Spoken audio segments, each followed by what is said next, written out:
Em primeiro lugar, eu queria dizer que nós estamos muito alegres por ver como o Senhor tem falado e complementado, né? De diferentes formas essa palavra que Ele tem trazido para a igreja. E ontem, depois, acho que foi no início da tarde, um irmão, um jovem me procurou aqui e ele me fez uma pergunta. E depois, mais adiante, outro irmão me fez a mesma pergunta em cima de um texto, a partir daquilo que nós falamos aqui, que não foi uma palavra minha, mas foi uma palavra do presbitério, acerca das famílias que têm filhos que se desviaram, alguns voltaram, outros vão voltar em nome de Jesus. Mas a pergunta que esse irmão fez, os dois na verdade fizeram a mesma pergunta, eu imagino que se dois vieram falar, deve ter mais alguns também, com a mesma dúvida, com o mesmo questionamento. E eu acho que no momento que a gente abre uma caixa tão delicada como essa, a gente tem que tratar tudo que está lá dentro, né? E a pergunta que esses irmãos fizeram é o seguinte: como fica, por exemplo, o texto de Provérbios 22:6? Ensina a criança no caminho que deve andar, e ainda quando for velho, não se desviará dele. Puxa, é matemática.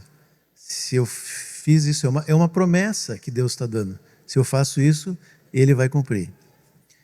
Eu até acrescentaria outro texto, Atos 16:31. Responderam-lhe: crê no Senhor Jesus e será salvo tu e a tua casa. A promessa que foi dada para o carcereiro, lá em Filipos. E realmente, são textos que nos desafiam nessa questão. E eu sei o coração dos meus irmãos e sei a preocupação que eles têm, e eu vou falar sobre isso também rapidinho aqui. Mas o que nós cremos, o que eu creio acerca disso, tá? Vamos pegar o texto de Provérbios. Ensina a criança no caminho que deve andar. E o Senhor vai cumprir essa promessa, trazendo ele de volta ou não se desviando mesmo que na velhice. Quantos por cento do ensino eu preciso para exigir do Senhor que Ele cumpra a sua promessa? 51%? A maioria?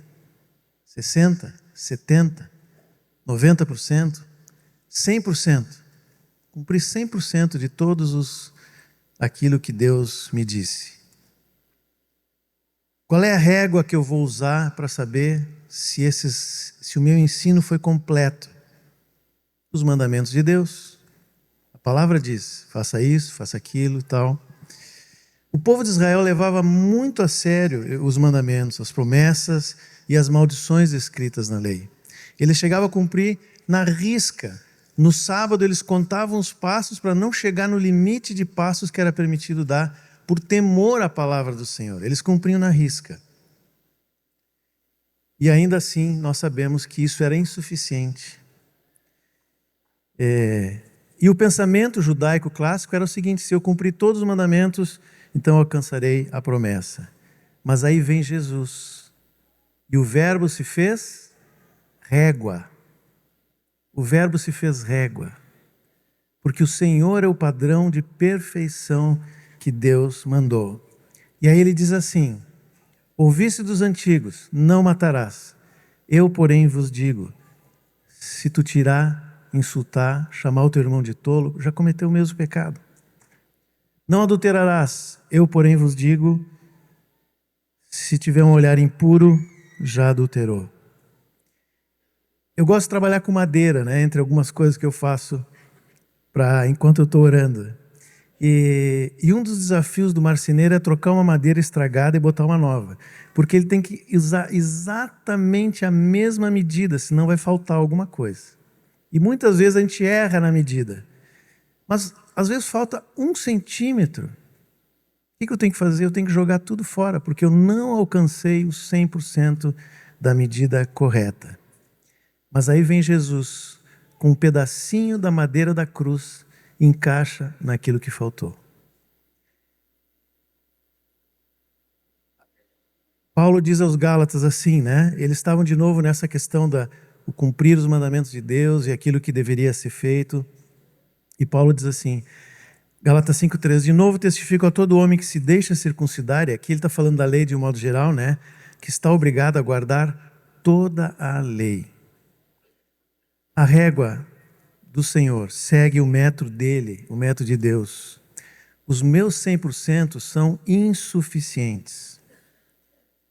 Nesse sentido, eu preciso entender que a graça de Deus é capaz de me fazer atender a todo mandamento e alcançar a promessa. Qual é a régua de Deus? Cristo. No mesmo texto de Gálatas, ele diz assim: de Cristo vos desligastes, vós que procurais justificar-vos na lei, da graça decaísse, porque nós, pelo Espírito, aguardamos a esperança de justiça que provém da fé. Porque em Cristo Jesus nem circuncisão, nem incircuncisão tem valor algum, mas a fé que atua pelo amor. Esse é o padrão do Senhor para nós. Nós somos insuficientes. Mas tem o outro lado, e essa era a preocupação dos irmãos que fizeram essa promessa. E como ficam aqueles pais que têm se esforçado ao máximo, que têm pagado o preço para trazer seus filhos de acordo com a palavra de Deus? Nós podemos ir a um outro extremo e podemos pensar assim: bom, se Deus completa, então tanto faz. Se eu fizer pouco, se eu fizer muito, não vai fazer diferença nenhuma, Deus completa. Mas sabe que esse também é um pensamento legalista? Porque eu estou procurando o mínimo que eu preciso fazer para que o Senhor cumpra a sua promessa. É a lógica do irmão mais velho da parábola do filho pródigo, lembra? Como é que ele diz lá em Lucas 15, 29? Há tantos anos que te sirvo sem jamais transgredir uma ordem tua, e nunca me desse um cabrito sequer para alegrar-me com os meus amigos. Vindo, porém, esse teu filho que desperdiçou todos os bens com meretrizes, tu mandaste matar a ele o novilho cevado. Então lhe respondeu o pai: meu filho, tu sempre estás comigo, tudo que é teu é meu. Entretanto, era preciso que nos regozijássemos e nos alegrássemos, porque esse teu irmão estava morto e reviveu, estava perdido e foi achado. Nós não podemos ir para o outro extremo e achar que nós não precisamos fazer nada. Nós trabalhamos para o Senhor por amor. O erro desse filho mais velho foi achar que ele podia exigir alguma coisa de Deus. Nós não trabalhamos na frequência da lei, nós trabalhamos na frequência da graça, da fé. E a fé vai gerar ou vai exigir esforço total, porque ela vem por amor. É por amor que eu confio nas palavras de Deus. É por amor que eu vou dar 100% do que eu tenho para dar. Mas a minha esperança está colocada na graça de Deus. Eu não trabalho por resultados, eu trabalho por amor, sabendo que o resultado vem do Senhor. E os resultados vêm mesmo. Vêm aqui ou vêm na eternidade, mas vêm. Eu amei o que o Gilberto disse aqui agora, né? Ele disse assim, ó: não faça o mínimo. Essa é a regra. Por amor e por fé, nós vamos fazer o máximo. Nós vamos abrir a nossa casa, eu vou ensinar meu filho em todas as coisas, eu vou fazer tudo o que está ao meu alcance. Mas sabendo que ainda assim, o que nos garante o resultado é a graça e a misericórdia do Senhor. É esse equilíbrio que nós devemos andar. Está entendido? Hebreus 11 tem uma lista de heróis, né? O Gilberto mencionou isso também. E muitos deles tiveram grandes vitórias. Derrotaram exércitos, tem a batalha de Jericó e tudo mais. Só que na continuidade da lista diz assim: outros foram cerrados pelo meio, foram decapitados, foram isso, foram aquilo. A gente pensa assim: puxa, mas como é que esses caras estão na lista dos heróis de fé, né? O que todos eles tinham em comum? Todos lutaram por amor e por fé. É isso que o Senhor está dizendo para nós hoje. Ele quer de nós, pais, 100% de dedicação aos filhos, 100%. Confiança nessas promessas que estão escritas aqui em Provérbios, em Lucas 16 e outras tantas. Mas sempre sabendo que não é o nosso mérito, não é a nossa força, é a graça do Senhor. Quando nós tínhamos as filhas bem pequenininhas, bebês ainda, na verdade eu acho que era só a Helena quando isso aconteceu. Um dia estávamos no grupo com alguns irmãos e eles começaram a falar dos desafios da paternidade. E eu tinha ali pais mais velhos, mais experientes, e eu comecei a ficar apavorado. Eu disse: puxa, mas se é assim, esses homens que são melhores do que eu, que são mais experientes, estão com essa dificuldade, que dirá eu? E eu literalmente chorei ali. Eu disse: eu não sei o que eu vou fazer, minha filha vai se perder. E eles me disseram: dá o que tu tem, e o Senhor completa. Nós possamos levar isso, irmãos. O foco ontem não era esse aspecto, mas era acolher as famílias que ao longo dos anos estão feridas, combalidas e precisam ser restauradas de forma plena. Mas nunca, nunca pensem que isso é um salvo-conduto para a gente fazer as coisas de qualquer jeito. O Senhor quer de nós 100% da nossa entrega, do nosso esforço, mas a graça e o resultado vêm dele. Amém?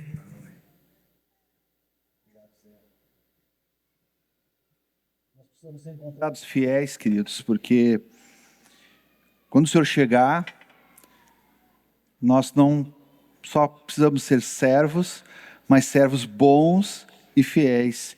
E nós temos esse papel diante dessa congregação de servir vocês, dando o alimento certo, o alimento correto para cada um. Nenhuma ovelha pode ficar sem um alimento adequado para chegarmos todos juntos no mesmo lugar, todos juntos diante do Senhor. Amém? Se eu pudesse dar um tema para essa última palavra da manhã, é guardando a família no tempo do fim. E a gente pode pensar em muitas coisas, né? E alguns, a gente quando fala sobre questão de família, criação de filhos, casamento, enfim, a gente sempre quer ter coisas muito práticas, né? Os retiros específicos têm esse papel também de a gente, olha, como eu faço com isso, como eu faço com aquilo, mas também a vida da igreja, o caminhar, o andar, a experiência no Senhor, na vida de cada irmão, vai mostrando as coisas práticas do dia a dia. E eu queria, nesse tema sobre o fim, trazer um princípio, para que sobre esse princípio a gente possa trabalhar e atender e fazer a nossa parte diante do Senhor. E a primeira coisa que eu, dentro desse tema, queria fazer como uma pergunta, é se os irmãos, como eu, entendem que nós, de fato, estamos no tempo do fim. Porque esse negócio do tempo do fim é antigo. Não é verdade? Tem pelo menos uns 2000 anos. E a palavra fala sobre isso. Mas é o tempo do fim. Mas cada dia que passa. Ontem era o tempo do fim. Hoje é o tempo do fim com menos 24 horas. Eu gosto de olhar o que a palavra fala sobre isso. E eu queria convidar vocês a abrirem suas Bíblias na carta de Paulo a Timóteo. Isso foi mais ou menos aqui, os teólogos de plantão podem ajustar, mais ou menos entre 64 e 65 depois de Cristo. Ele escreve essa carta e outras cartas também, e essa aqui para Timóteo, filho amado, filho na fé. 1 Timóteo 4:1, eu vou usar a NVI, tá, irmãos? Vocês viram que cada um vem com uma tradução, né? Então, é assim, ó, cada um com a sua tradução, a tradução e a amizade continua, né? Eu acho que não era bem isso, né? Cada um, bom, enfim. 1 Timóteo 4, capítulo 1, deixa assim, né, João? Diz assim, o Espírito diz claramente que nos últimos tempos, grave essa palavra, últimos tempos, alguns abandonarão a fé, seguirão a espíritos enganadores e doutrinas de demônios. Não vou entrar aqui, irmão, isso aqui dá um retiro de uns 4, 5 dias, mas é interessante que ele mostra uma característica do fim, que muitos vão abandonar a fé e vão ser guiados por espíritos enganadores e doutrinas de demônio. Não se engane, queridos, doutrina de demônio não é aquele livro com uma capa preta, com um pentagrama, tá? Doutrinas de demônio são aquelas baseadas no evangelho de Satanás. Não, de jeito nenhum, Senhor, tu vai para a cruz. Arreda Satanás, tu cogita das coisas do homem, tu é pedra de tropeço.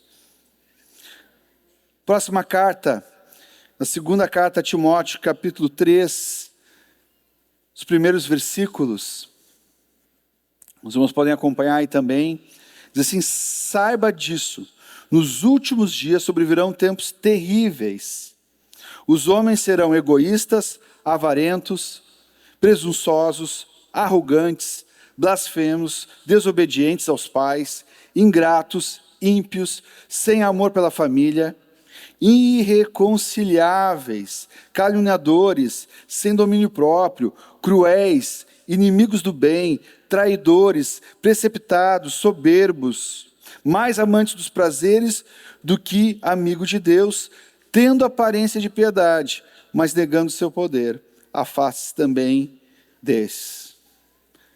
Olhando essa lista do comportamento humano, não nos parece, queridos, que de fato nós estamos chegando no tempo do fim?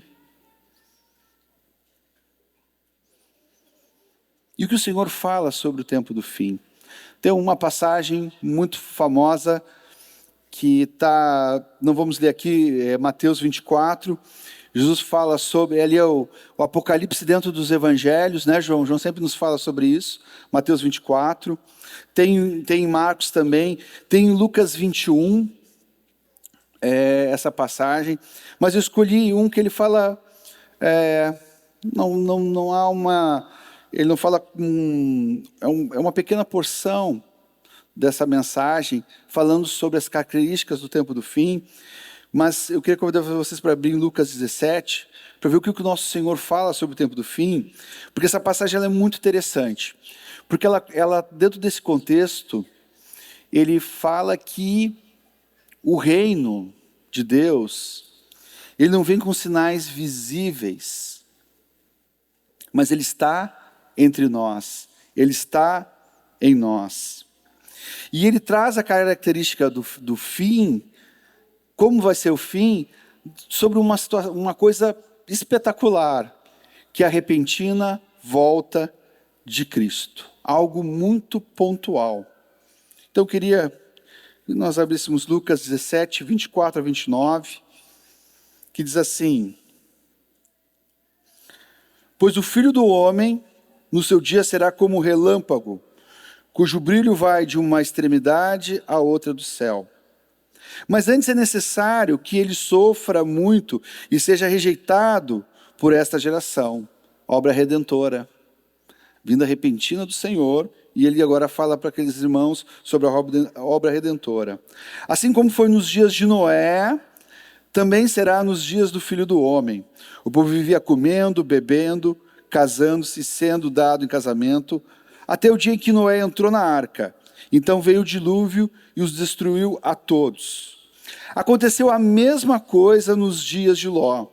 O povo estava comendo e bebendo, comprando, vendendo, plantando e construindo. Mas no dia que Ló saiu de Sodoma, choveu fogo e enxofre do céu e destruiu a todos. Oremos mais uma vez. Obrigado, Pai, pela Tua palavra, Senhor, que é viva e eficaz, Senhor. E te pedimos, Pai, que ao examinarmos ela, Senhor, Tu abra o nosso coração, Senhor, para a gente compreender a Tua vontade para nós nessa manhã, Senhor. Tu já tem nos falado de coisas tão preciosas, Senhor, e de maneira alguma, Pai, queremos perder aquilo que já recebemos até esse dado momento, Senhor.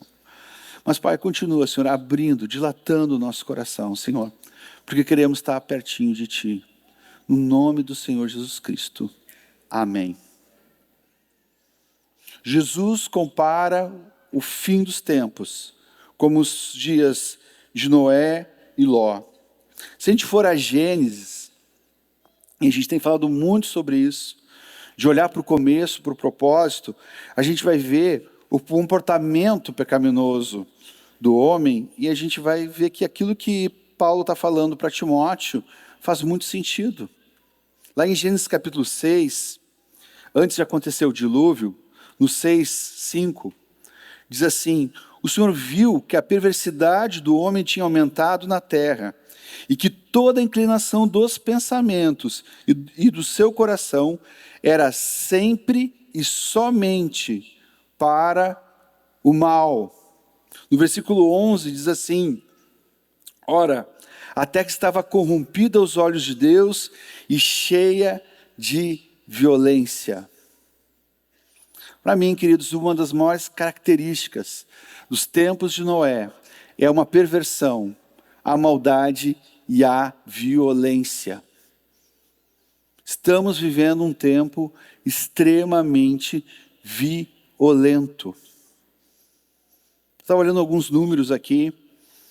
Em 2024, houve uma enchente aqui no Rio Grande do Sul,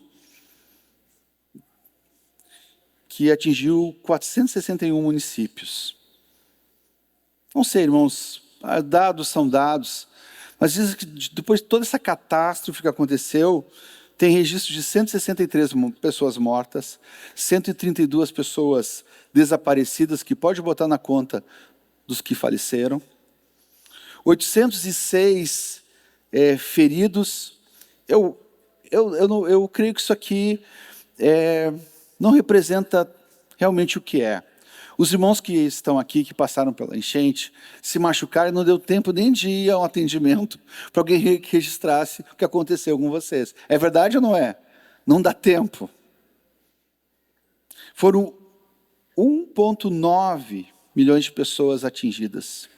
Mas se a gente somar entre a frase mortos e feridos aqui e botar mais uns 200 aqui para não ficar uma conta assim, talvez 1.300 pessoas entre mortos e feridos. Não há dúvida, queridos, todos que estão aqui, que passaram por enchente, estão vivos pela misericórdia de Deus. Deus foi misericordioso com o nosso estado. Nós não temos um número tão grande numa catástrofe que atingiu 461 municípios. Mas por que eu estou trazendo esses dados? O que isso tem a ver com violência? É que vítimas de homicídio doloso, assassinatos, em 2024, foram 1.399. 1.399 que decidiram assassinar alguém e fizeram vítimas. 1.399 morreram. E esses são dados da Secretaria de Segurança Pública do Estado. Esse é o tempo do fim, queridos. A gente vai numa instituição prisional e vê meninos de 14 anos que poderiam ser meu filho, que eles não sabem quantas pessoas assassinaram. A vida perdeu o valor. Não parece os dias de Noé? Gênesis 19 tem a passagem de Ló. Todos conhecem Ló, sobrinho de Abraão. Em determinado momento eles tiveram que se separar. Ló escolhe as campinas verdes do Jordão. Mas em determinado momento ele aparece lá em Sodoma, cidade que a gente conhece muito bem. E narra no capítulo 19 que ele estava à porta, no final da tarde, no entardecer, estava à porta da cidade, aparece 2 varões para ele, e ele percebeu quem eram aqueles homens que estavam chegando dele, que eram homens de Deus, anjos do Senhor, chegando até ele ali, e ele convida para que aqueles homens entrem em sua casa. No começo eles não queriam, mas ele insistiu tanto: por favor, venham descansar, lavar os pés, para que vocês possam continuar a sua viagem. E por tanta insistência de Ló, esses homens foram para a casa de Ló. Daí foi lá, ele mandou fazer um lanchinho, né? Bem gostoso. A mulher de Ló fez um lanchinho. Não sei se fez pão de Ló para... Sei. Eu só sei que era sem fermento. Isso eu posso garantir.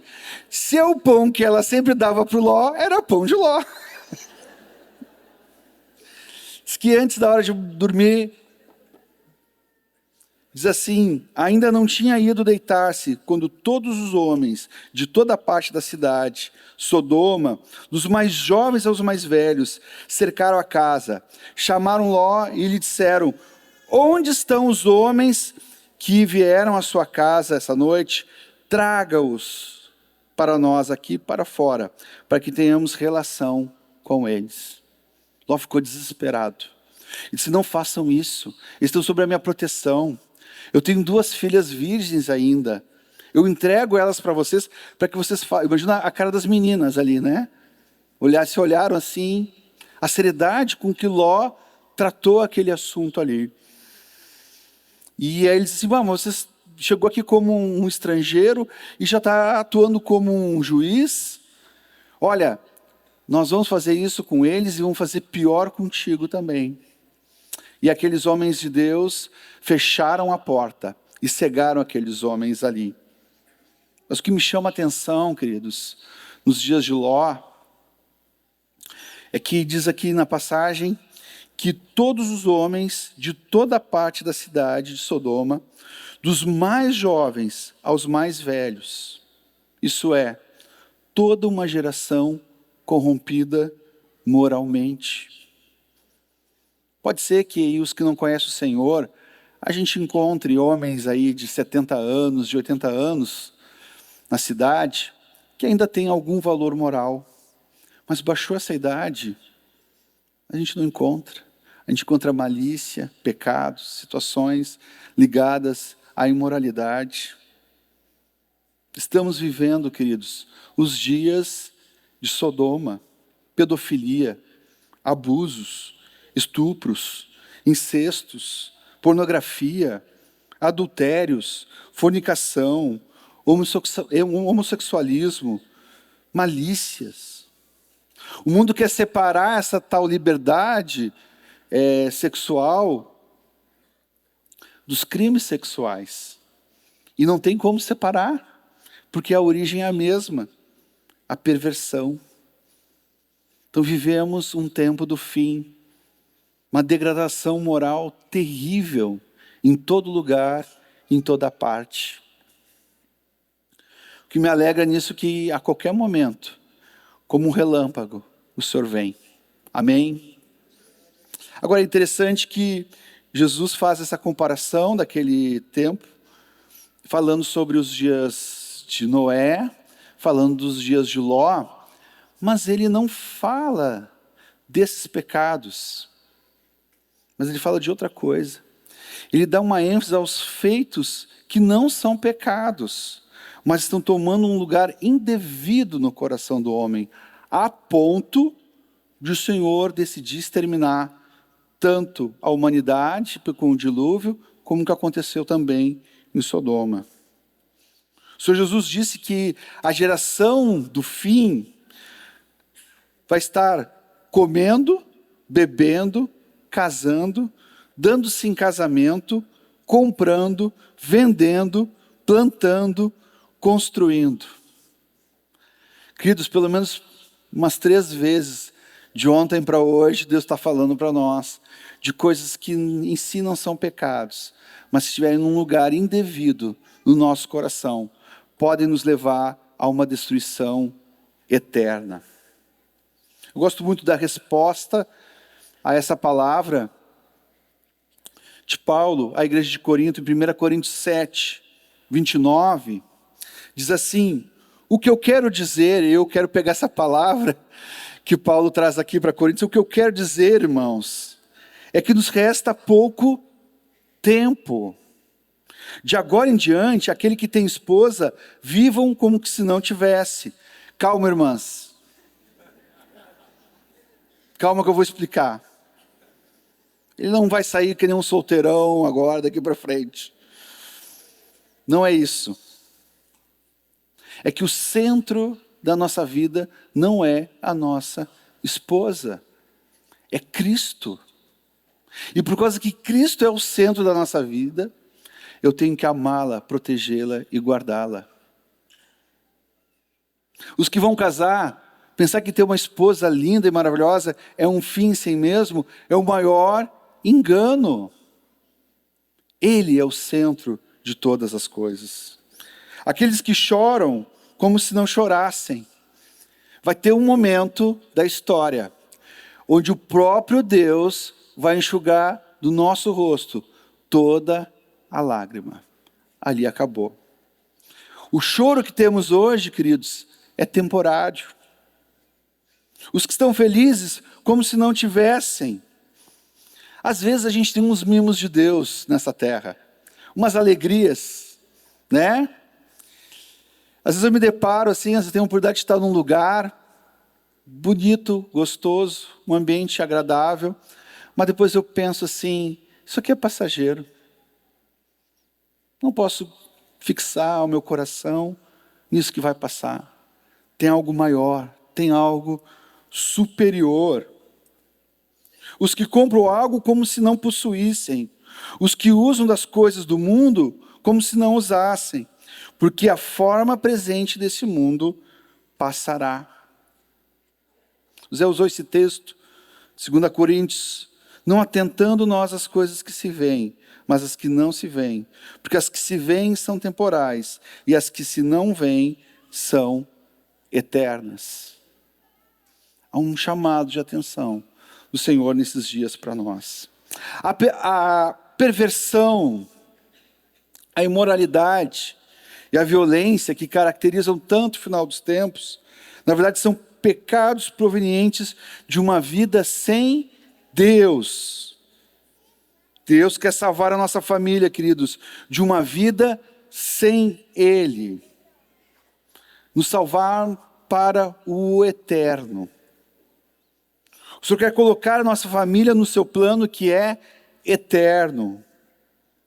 Não podemos esquecer, queridos, que o Senhor nos salva para Ele, para o eterno. Lembra, a vida eterna é esta, que te conheçam a ti e o único Deus verdadeiro, e a Jesus Cristo, a quem enviaste. A imortalidade, queridos, é um detalhe apenas. Deus está nos salvando para vivermos eternamente com aquele que é o eterno, o nosso Deus. Continua esse texto falando que o Filho do Homem será como um relâmpago, e os que ficarão para a perdição serão aqueles que se afastaram de Deus por causa da incredulidade. Hebreus 3, assim, cuidado, irmãos, para que nenhum de vocês tenha um coração perverso e incrédulo, que se afaste do Deus vivo. Ao contrário, encorajem uns aos outros todos os dias, durante o tempo que se chama hoje, a fim de que nenhum de vocês seja endurecido pelo engano do pecado. E é o que nós estamos fazendo hoje, é o que a gente fez ontem, e é o que nós devemos fazer nas nossas casas, nos lugares onde congregamos, todos os dias. Para os que vão casar, para os que têm filhos, para os avós, e eu quero aqui também pegar essa palavra, como o Gilberto falou, para os irmãos de sangue, eu quero falar para os avós, o trabalho de vocês não terminou. Não terminou. Para todos esses, fica uma pergunta: como construir uma arca? Como acolher os anjos do Senhor em nossa casa, no tempo do fim? Hebreus capítulo 11, versículo 7 diz assim: pela fé, Noé, quando avisado a respeito de coisas que ainda não se viam, movido por um santo temor, construiu uma arca para salvar sua família. Por meio da fé, ele condenou o mundo e tornou-se herdeiro da justiça, que é segundo a fé. Essa é a resposta.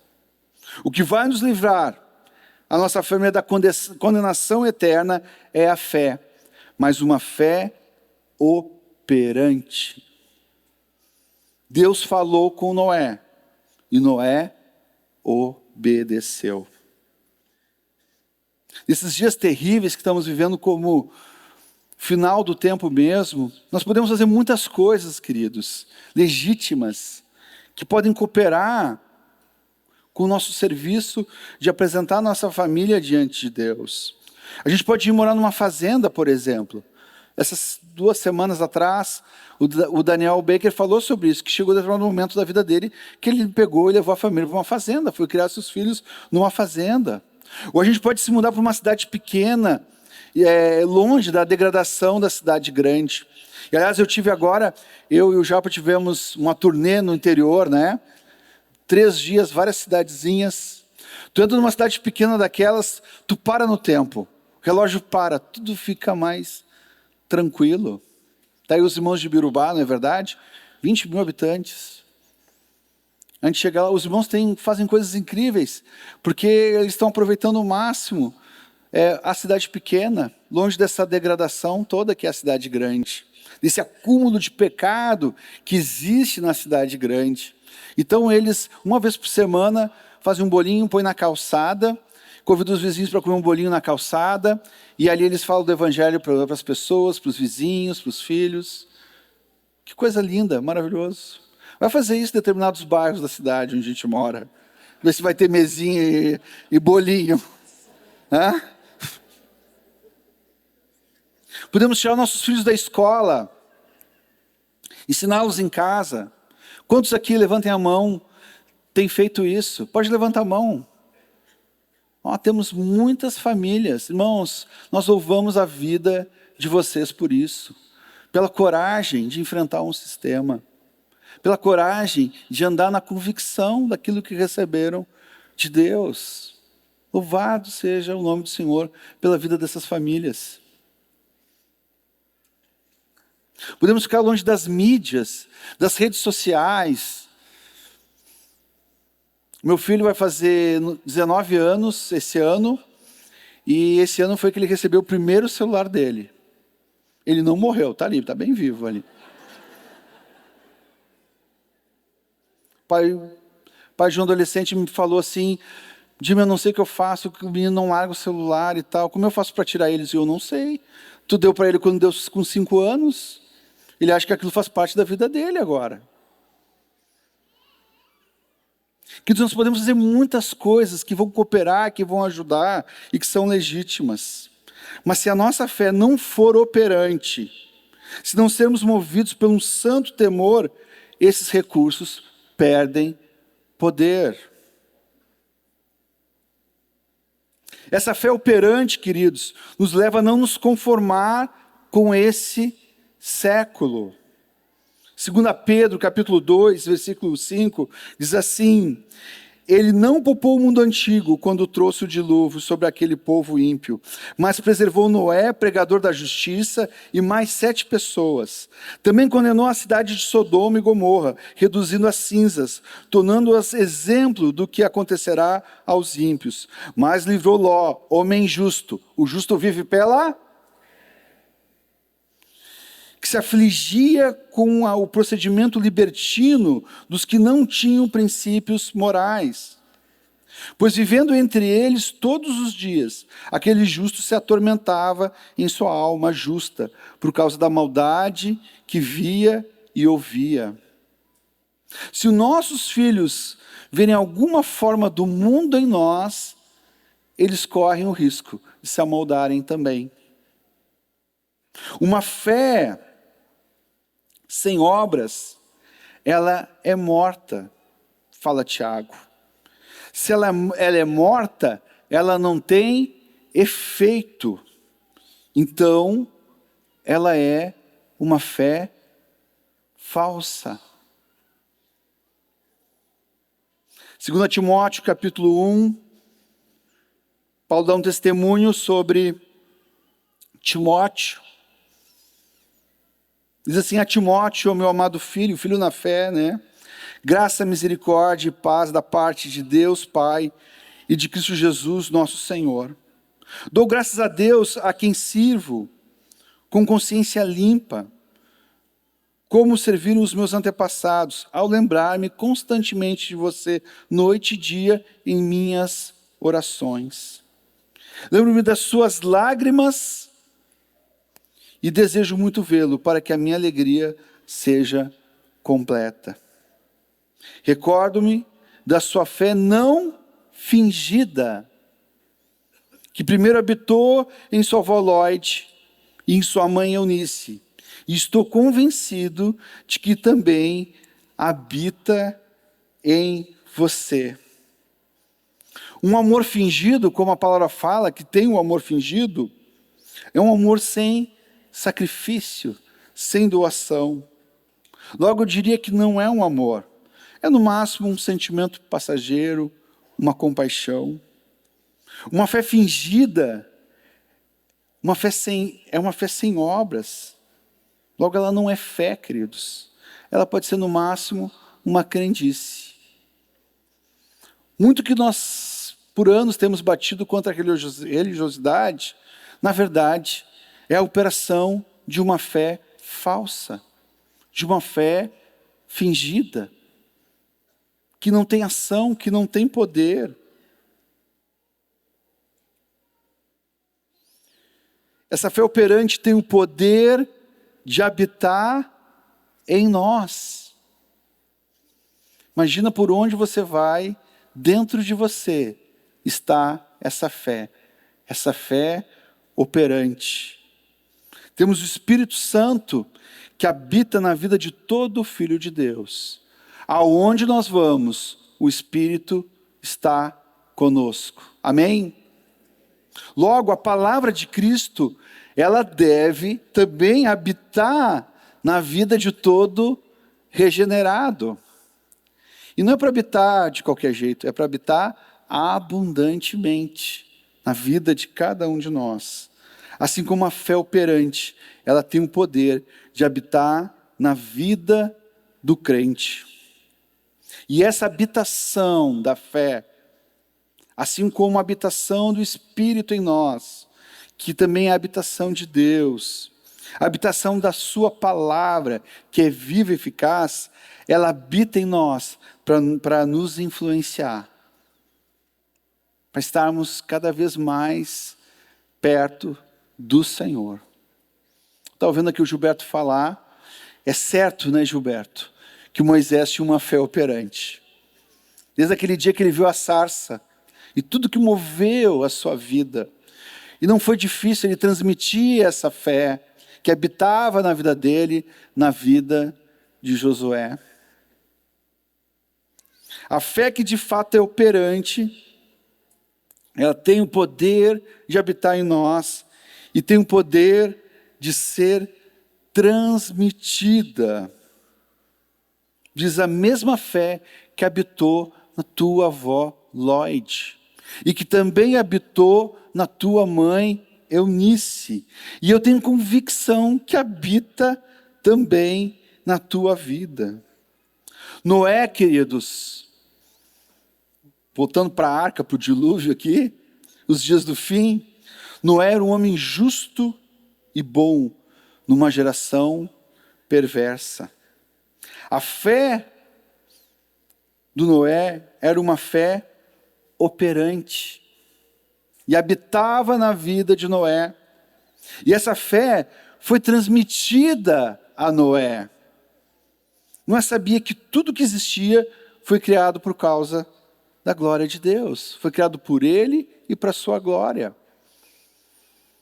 Era muito forte naquela época. Tanto é que a gente vai pegar os 5 primeiros livros da Bíblia, quem escreveu foi Moisés. Moisés não estava lá no dia do Adão. Ele não estava. Mas foi passado com poder, com graça, por meio do Espírito Santo, a vida desses homens, para que a história de Deus não fosse perdida. E fosse o manual de todos nós, até os dias presentes. Então, ele sabia que Deus criou todas as coisas para a sua glória. E que criou o homem para ter comunhão com Deus. Noé sabia que Abel, por sua vez, trouxe as partes gordas das primeiras crias do seu rebanho. E que o Senhor aceitou com agrado Abel e a sua oferta.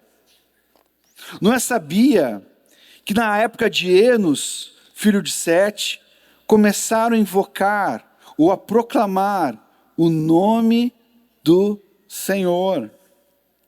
Noé sabia que Enoque andou com Deus e já não foi encontrado, pois Deus havia arrebatado.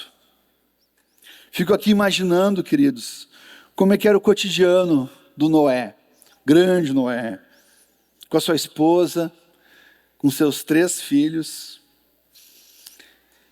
Aí está lá Noé serrando uma madeira, né? E serrando lá. E aí vem o filhinho dele, o Sem. Papai, o que tu está fazendo?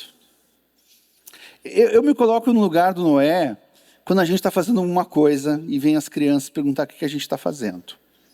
Eu me lembro, eu não vou falar qual dos meus filhos, porque isso vai ficar muito chato. Às vezes eu estava lá para trocar uma tomada, o negócio estava lá, ainda mexia nas caixas de ferramenta, que eu ficava por conta com isso, né?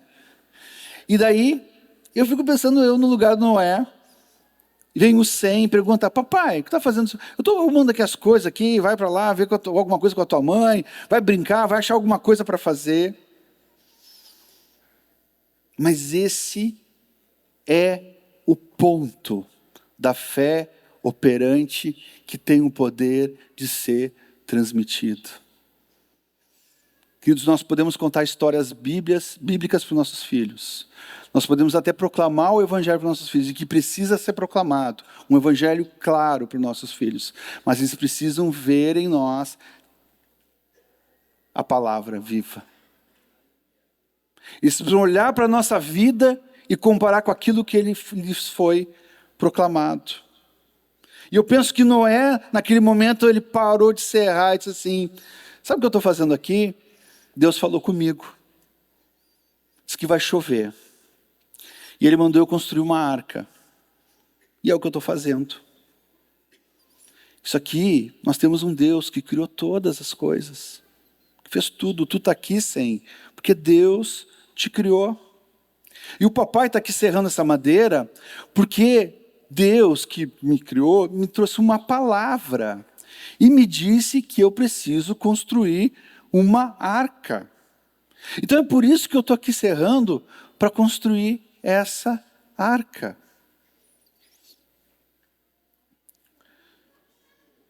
Depois vem Jafé, vendo Noé medindo a madeira. Não sei como é que era as trenas da época, mas ele estava lá medindo a madeira.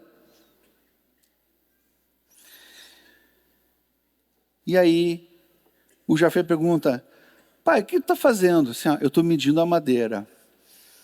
Mas não está muito grande isso aqui? Ele diz assim: não está grande e precisa ser exatamente nessa medida. Mas pai, por que precisa ser nessa medida? Ele vai dizer assim: porque eu preciso fazer tudo aquilo que Deus me pediu para fazer. Noé mostra para os seus filhos, com uma fé operante e prática, a fidelidade dele para com Deus, fazendo tudo aquilo que Deus pediu para ele fazer. Aí vem o Cã, vendo seus irmãos com um balde de betume, passando, impermeabilizando a madeira, e daí ele vê aqueles dois irmãos fazendo isso junto com o Noé. Para ele foi muito fácil. O que ele fez? Ele pegou mais um balde e começou também a impermeabilizar a arca. Nisso vem a mulher de Noé e vê que bonito. Papai Noé, com seus 3 filhos, fazendo aquilo que Deus pediu. Vou preparar um lanchinho para eles. E vai lá e prepara um lanchinho para eles e entrega para eles. Depois eles vão ficando maiores e começam a perceber, queridos, que há uma diferença entre os vizinhos ímpios e o pai justo e bom. A fé operante na nossa vida, como foi na vida de Noé, faz nossos filhos discernirem o bem e o mal. E o tempo foi passando, e eles começaram a ver outras coisas também. Começaram a ver aqueles que zombavam, desprezavam da atitude de fé de Noé. E diziam: Jafé, teu pai é maluco. Teu pai está doido. E aí o Jafé disse assim: pai, o pessoal aí está dizendo que tu é maluco, que tu é doido, que tu está fazendo esse negócio há tantos anos aqui, e eles não sabem qual é o sentido disso. Daí Noé parava e disse assim: filho, loucos são eles. Pai não está doido. Pai está só fazendo aquilo que Deus me pediu para fazer. Mas pai, estão zombando de ti. Não tem problema zombar. Estão dizendo que tu está doido, tu é louco. Não tem problema, querido. Eu me lembro que eu era adolescente, meu pai era um pastor uma denominação, e ele sempre teve em congregações pequenas, em cidades pequenas. E eu me lembro que uma certa vez, eu deveria ter uns 10, 11 anos, e eu estava chegando, não sei de onde, já estava escurecendo, e muitas vezes eu morei em casa pastoral, que é assim, uma casa do lado do templo, né?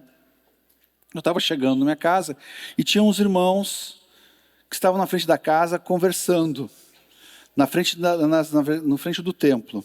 E eu cheguei perto para cumprimentar eles, e eu vi que eles estavam falando uma coisa muito esquisita. Eles estavam dizendo o seguinte: olha, hoje nós vamos fazer uma reunião e nós vamos tirar o pastor da igreja. Coisa que é comum, tá? É comum. Às vezes a gente ficava 2 meses sem receber, porque o tesoureiro não gostou da pregação.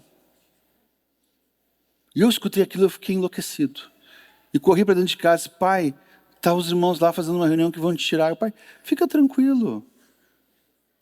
Mas pai, isso não é igreja. São igreja sim, meu filho.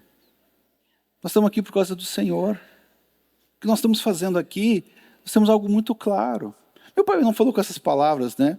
Ele falou do jeitão dele. Mas em outras palavras, disse assim, ó, agora é hora de olhar para Jesus. Olha para Ele, olha para o alvo, que é Cristo. Eu não preciso dizer que talvez até tenham tirado, ou feito alguma coisa e tal, mas nada do que aconteceu na nossa vida foi movido por coisas naturais. Deus era soberano sobre todas as coisas. Mas ele passou uma confiança tão grande, porque ele amava o Senhor. Ele tinha uma vida que se dedicava completamente ao Senhor, exageradamente para o Senhor. Não foi muito difícil entender com o passar dos anos que meu pai tinha um propósito muito claro. E que logo eu comecei a desejar também, a viver segundo esse propósito. Mas também, queridos, os filhos de Noé, no meio de toda essa situação de fé, de uma fé operante, eles começaram a ver a glória de Deus. Principalmente quando começaram a cair os primeiros pingos sobre a terra. Começaram a ver a glória de Deus quando, antes de cair os primeiros pingos, começou a aparecer animal de tudo que era tipo. E sempre em casalzinho, chegando para que Noé colocasse dentro da arca e cumprisse com aquilo que Deus fez. Muito encorajado pelo Gilberto aqui na palavra. Que essa vida que Deus nos deu, ela também é uma vida sobrenatural. E tudo que Deus nos pede, Ele está comprometido com isso. E Deus vai nos dar a graça suficiente para chegarmos aonde nós precisamos chegar. Ló conviveu com seu tio Abraão. Era o tio Abraão. Ló viu Abraão se mover pela confiança em Deus, pela sua fé. Confiança na promessa de Deus. E essa confiança foi tão grande de Abraão em Deus, que ele foi chamado o pai da fé. Deus considerou Abraão como amigo. Meu tio Abraão é amigo de Deus. Ô tio bom esse, hein? Olha, a gente pode ter muito tio querido, né? Mas tios que são amigos de Deus. Deus se apresentou e ficou conhecido como Deus de Abraão. Como também foi Deus do seu filho, Deus de Isaque. E foi filho também do seu neto, Deus de Jacó. A vós. Por isso que eu digo, o trabalho de vocês não terminou. A palavra fala da atenção que temos que levar a nossa geração para Cristo, fala de filhos e filhos dos filhos. Então tu pode dar esse carteiraço pro teu genro, para tua filha, dizer assim, ó, eu estou ainda nesse negócio. Pega esse texto e mostra, olha, eu tenho uma responsabilidade de ainda te ajudar com os teus filhos, porque Deus me pediu isso. Filhos que estão com filhos, não desprezem essa relação com os avós. Ela é de suma importância para o que Deus quer fazer na vida dos filhos de vocês. Amém? Nossos filhos precisam saber que temos também um Deus. Assim como Ló viu que o tio dele tinha um Deus. E eu tenho certeza que Ló começou a desejar também ter um Deus. No começo da vida dos nossos filhos, isso talvez ainda não é uma coisa tão nítida, tão clara. Mas quando eles começam a conviver conosco e ver uma fé operante, eles percebem que os pais têm um Deus. Eu não gosto de contar muita história pessoal sobre isso. Às vezes parece que a gente vai falar que parece que é um super-herói que passa por grandes coisas de fé. Mas eu lembro ainda pequeno, minha irmã era bem pequenininha, e nós estávamos numa congregação em Sapiranga. Tem uns irmãos de Sapiranga aí? Levantem a mão aí. Tem. Um eu vi. Tem um bairro, nos anos 80, o bairro era um bairro de operários, bem simples, Amaral Ribeiro. E meu pai cuidava de uma congregação lá, muito pobre, muito simples, capelinha de madeira, para variar, quase sempre era assim. Que bom que o número de membros fosse o número de cupins, né? Mas não era. Olha, já vi irmãos desaparecerem, serem arrebatados para baixo. Que uma vez o chão quebrou e os irmãos entraram para dentro. Vi isso. E confesso que eu ri um pouquinho. E nós estávamos lá, pequeno, e eu fiquei com a minha irmã cuidando dela. Naquela época uma criança podia cuidar de outra criança, né? Hoje não dá, né? Sem portão, tudo aberto e tal. E meus pais, o dinheiro tinha acabado, porque às vezes o dinheiro acaba antes da comida, porque o dinheiro comprou a comida, né? Então esse negócio que o dinheiro acabou já é uma redundância, né? O negócio que não acaba a comida, né? E tinha acabado, a despensa estava vazia, não tinha nada. E meus pais precisavam visitar uma irmã que tinha feito uma cirurgia, e foram a pé, assim, em bairro, foram caminhando e tal, foram orar por ela e estavam voltando. E quando eles estavam voltando, a minha mãe disse assim, olha, Cláudio, não tem café. Porque minha mãe é assim, ó, pode faltar farinha, pode faltar carne, arroz, mas faltou café, que a coisa está complicada, né? Até hoje. Carminha ama um cafezinho. Daí meu pai disse assim, naquela época, anos 80, o bairro não tinha calçamento, era assim, rua sem calçamento, e tinha uns matinhos do lado. E meu pai, vamos dar uma olhadinha, daqui a pouco a gente caminhando aqui encontra um chá, aqueles chá que tem, né? Daí a gente leva para casa e faz um chá. E a mãe, tá bom, daí ficaram caminhando, olhando e procurando ver se vinha um chá, para fazer chá. Nesse meio tempo, meu avô, que a febre estava nele também, ele estava morando em Três Cachoeiras. E de manhã bem cedo, isso era final da tarde, mas de manhã bem cedo, um irmão apareceu lá na casa do meu avô e disse assim, olha, Deus me pediu para me entregar um dinheiro para o Cláudio. E deu um envelope com um dinheiro assim. E meu avô, quando falou assim, ó, Deus mandou, para ele não tinha outra. Pegou o envelope, pegou o primeiro ônibus e chegou no final da tarde para entregar o dinheiro. Eu não sabia nada disso, meu avô chegou em casa, e estávamos só eu e minha irmã, e foi uma alegria, porque meu avô visitava uma vez por mês, geralmente quando ele recebia, né, aposentado do INSS.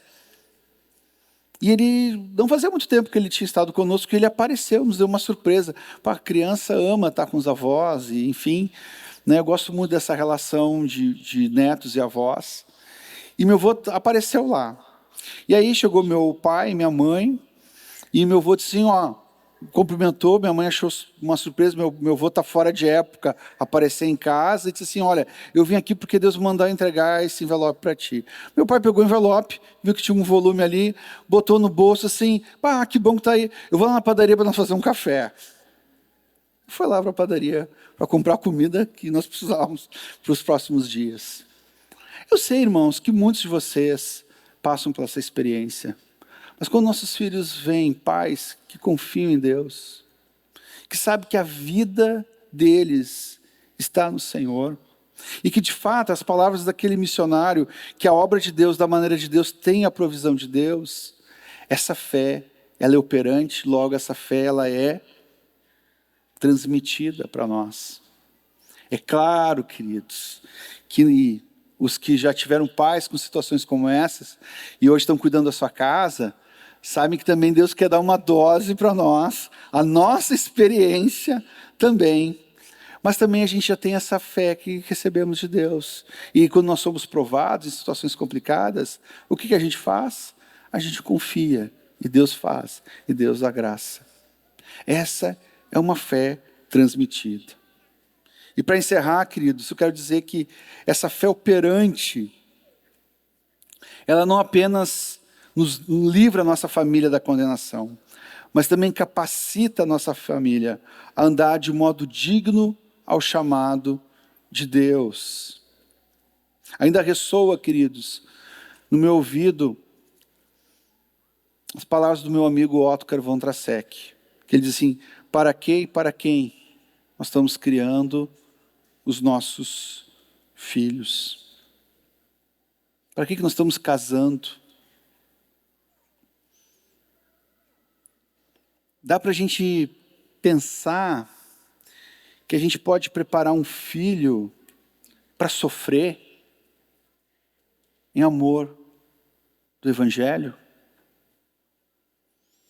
Nesse mesmo lugar que, essa mesma passagem da carta de Timóteo, repetindo o que ele falou antes no capítulo 1, ele diz assim: recordo-me da sua fé não fingida, que primeiro habitou em sua avó Lloyd, em sua mãe Eunice, e estou convencido de que também habita em você. Por essa razão, torno a lembrar-lhe que mantenha viva a chama do dom de Deus que está em você, mediante a imposição de mãos. Pois Deus não nos deu um espírito de covardia, mas de poder, de amor, de equilíbrio.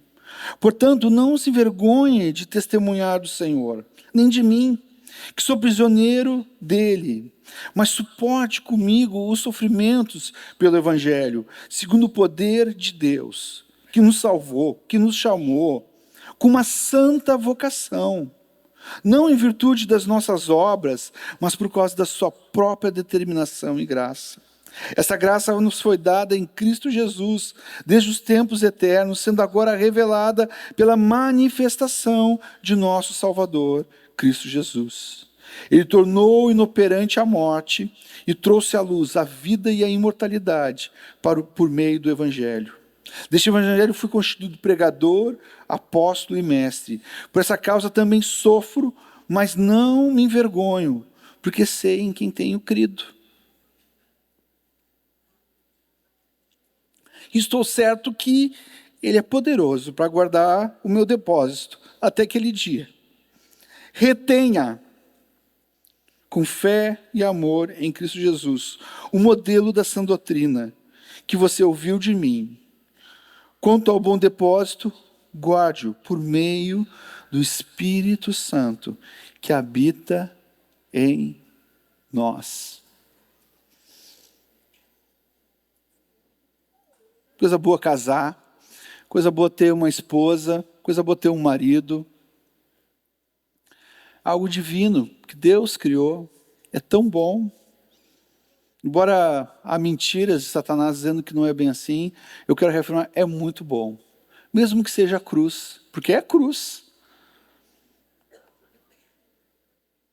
Às vezes nós completamos algo tão precioso, nós, os jovens, estão crescendo, encontra a pessoa amada e está casando, e a esposinha acolhendo seu marido, vivendo a vida comum do lar. E toda irmã sincera que ama o Senhor quer um marido de Deus, não é verdade? E, aliás, não pode ser outra coisa. Meninas, vocês precisam de um marido que seja um homem de Deus. Já foi falado isso aqui nesses dias. Cuidem do que vocês estão buscando. Mas aí vocês casam e conseguem alcançar esse marido. Um homem de Deus, querido, amado, que vai te proteger, vai te amar, vai cuidar de ti. E daí, se tu for sincera e reconhecer que esse homem de Deus, que ele é de Deus, se ele é de Deus, Nós temos que reconhecer que foi Deus que te deu esse homem. E nada nós podemos dar para Deus sem dele ter recebido. E a gente sempre faz essa pergunta, ou deveria fazer: irmãs, vocês estão dispostas a entregar os maridos de vocês para Jesus? Quantas estão dispostas? Estão dispostas? Algumas não estão. Eu vou até fechar o olho agora.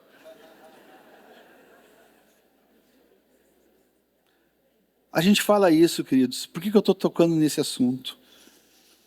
É que Deus quer muito mais do que nos livrar da condenação eterna. Ele quer que a nossa vida seja para Ele. Se nós estamos dispostos, as irmãs, a oferecerem seus maridos para Cristo, vocês também têm que estar dispostas a oferecer os maridos de vocês para a igreja, para o serviço. Onde é que tu está, Jimmy? Eu estou aqui. Mas tu já está aqui em casa. Amor, mas eu tive que passar em tal lugar. Não teve como vir aqui antes. Ela sabe que eu não cheguei antes não porque eu não queria. É porque a minha vida agora, ela tem que dividir com umas 1.800 pessoas. A gente tem que administrar. Por isso que o casamento é cruz. A gente vai ter que ser o primeiro a levantar e o último a dormir. E os nossos filhos?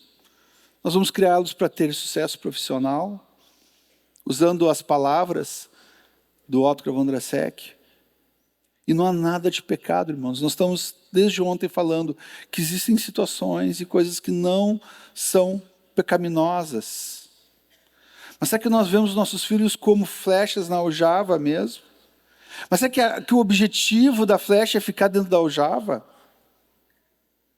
Ou ser lançado por causa do Senhor? Fico olhando a vida de Timóteo, tão bem criado, com uma fé incrível, que habitou na sua mãe, habitou na sua avó e agora habita nele. Para quê?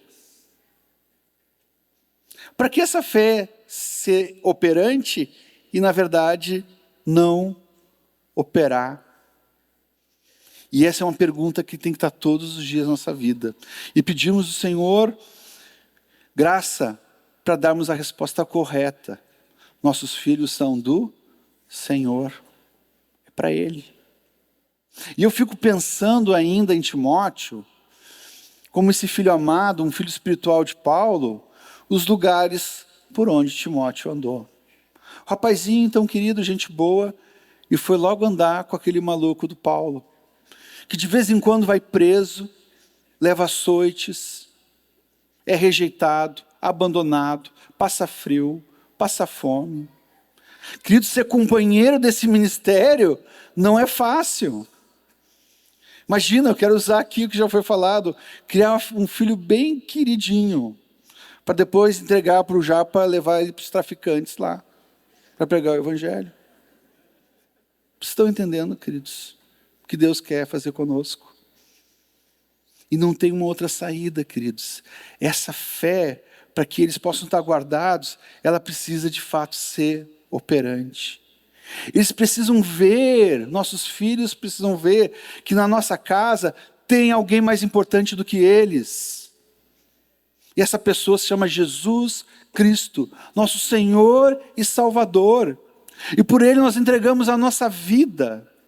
Nós o recebemos na nossa vida e agora Ele não é só o nosso Pai, como também é o nosso dono. Ele é Senhor. E é o que Deus quer com nossos filhos. Que eles, o mais cedo possível, entendam que não só tem um pai amoroso, que cuida, que guarda, que preserva a vida deles, mas também tem um dono. E sendo Deus o dono da sua vida, Deus faz o que quiser. Nós não podemos atrapalhar aquilo que Deus quer fazer. Para isso, queridos, nós precisamos continuar com essa fé operante. E eu queria fazer um convite para vocês, para nós termos um tempo de dedicação agora ao Senhor. Porque às vezes a gente ouve aqui um testemunho, vê algumas coisas, situações que a gente vê como deveria ser. Logo a gente começa a fazer aquele exame nosso interior e pensar assim, puxa, ainda tem algumas coisas que não estão bem na minha casa, não estão bem na minha vida. Naquilo que Deus estabeleceu para minha família. E às vezes até dependendo do testemunho, a gente olha para o testemunho, a gente vê e a gente pensa assim, puxa, eu estou indo muito longe. Não faz muitos anos, irmãos, eu vi uma irmã dando testemunho, disse assim, ó, nunca vi meus pais terem uma discussão e levantar a voz um para o outro. Na hora eu disse, esse testemunho eu já não tenho. Eu não tenho, meus filhos não têm esse testemunho lá de casa. Mas pela graça e pela misericórdia, eles têm um outro testemunho de pais que se perdoam o mais rápido possível. Cada um tem um testemunho de resposta ao Senhor. E a palavra, o que Deus está nos levando aqui, não é para olhar a nossa incapacidade, mas para olhar o poder de Deus, queridos, que opera em nós e que está na nossa vida. Por isso eu te faço um convite. Aquele que, diante das palavras que nós ouvimos hoje de manhã, de que olhando para a vida de Josué, a gente não vê um momento. E eu acho que não era isso que o Gilberto queria trazer, mas mostrar uma vida. Na verdade, Gilberto. Da mesma forma, se tem algumas coisas que ainda precisam ser ajustadas na nossa vida, nós ainda estamos no caminho, nós ainda estamos no processo. E Deus vai alcançar misericórdia, vai alcançar graça sobre a nossa vida, queridos. Ninguém aqui é herói.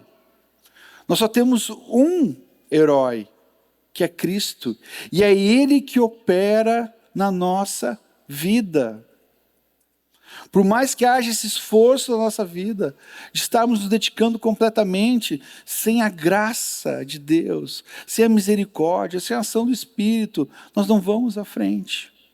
Mas o próprio Espírito, que nos dá a graça hoje, o poder hoje, está nos dizendo que a nossa fé precisa ser operante, já começou a obra de Deus na nossa vida.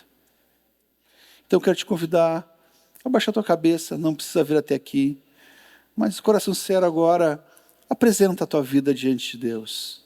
Não sei qual é a fase que tu está, se tu está procurando um marido, procurando uma esposa, se tu já casou, tu está querendo ter filhos, ou tu está precisando criar os filhos, ou tu é um avô que já achou que é como foi falado aqui, que a tua parte terminou e agora tu descobriu hoje, ou foi relembrado, que ainda tem coisas que tu precisa fazer em favor de Deus na tua família. Eu quero te convidar a abrir teu coração para o Senhor agora. Fala com Ele.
Querido Deus, quero, junto com meus irmãos,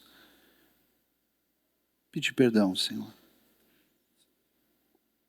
Me perdoa, nos perdoa, Senhor.